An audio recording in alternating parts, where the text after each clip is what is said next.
Hello friends, आप सभी को Radhe Krishna. Welcome to my new blog. I hope आप सभी अच्छे होंगे, स्वस्थ होंगे। आज हमारी ब्लॉग की शुरुआत बारिश से हो रही है। सुबह सुबह जब मैं उठी तो देखी बारिश हो रही थी और फिर इधर मम्मी भी आ गई लड्डू को नहलाने।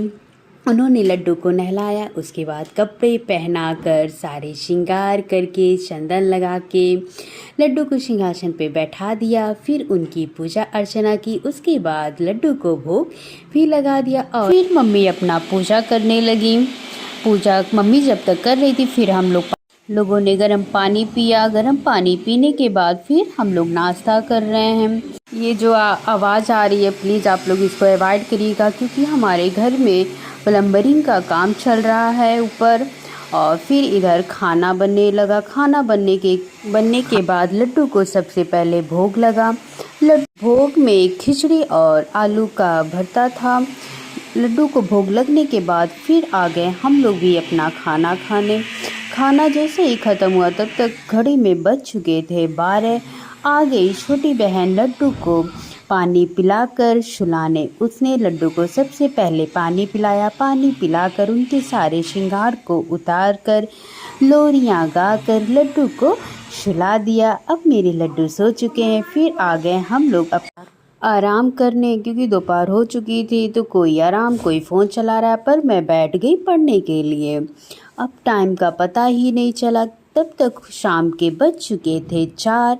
आ गई छोटी बहन लड्डू के लिए जलपान लेकर। उसने सबसे पहले लड्डू को जगाया, उनके मुंह को पोंछ कर फिर उन्हें जलपान कराया।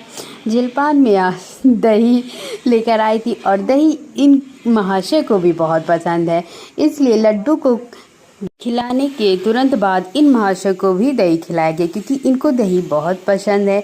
ये खाने में और कुछ नहीं खाते, बस दही ही बहुत चाव से खाते हैं। फिर आ गए हम लोग भी नाश्ता करने। नाश्ता ख़त्म करने के बाद तब तक हो गई थी शाम। दिया जलाने का टाइम हो गया था। आ गई छोटी बहन दिया जलाने। उसने भगवान की पूजा अर्चना की। उसके बाद फिर मेरे लड्डू को भी धूप बत्ती दिखाई।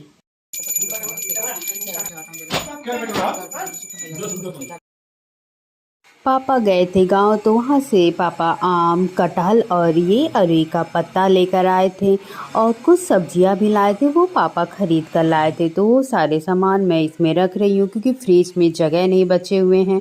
उसमें भी ऑलरेडी सब्जियां भरी हुई हैं। आम इसलिए आया है क्योंकि घर पे पड़ेगा अचार आम और कटहल का। ये लहसुन प्याज और बहुत सारी इत्यादि सब्जियां आई हैं। और हाँ, एक और स्वादिष्ट चीज़ आया है, वो मामा के घर से आया है, जो कि है आम का मुरब्बा। मुझे बहुत पसंद है। आज रात के खाने में अरुई के पत्ते की साग बन रही है। सबसे पहले इसको छीला गया, फिर छोटे छोटे टुकड़ों में काट कर फिर इसको धोया गया।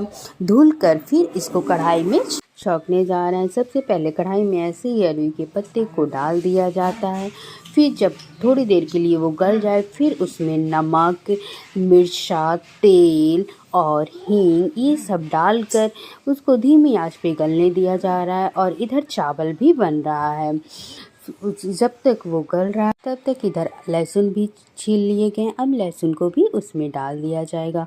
और इधर चावल हो चुका है। मेरे लड्डू के खाने का टाइम भी हो चुका है, इसलिए आज लड्डू को दूध और चावल खिलाया गया, साग नहीं खिलाया जाएगा। मेरी बेबी साग में लहसुन को पड़ा है, ठंडा करके खिला रही है। खिलाने के बाद ऐसे ही लड्डू को कुछ देर बैठे रहने देगी। इधर मेरा साग भी बन चुका है।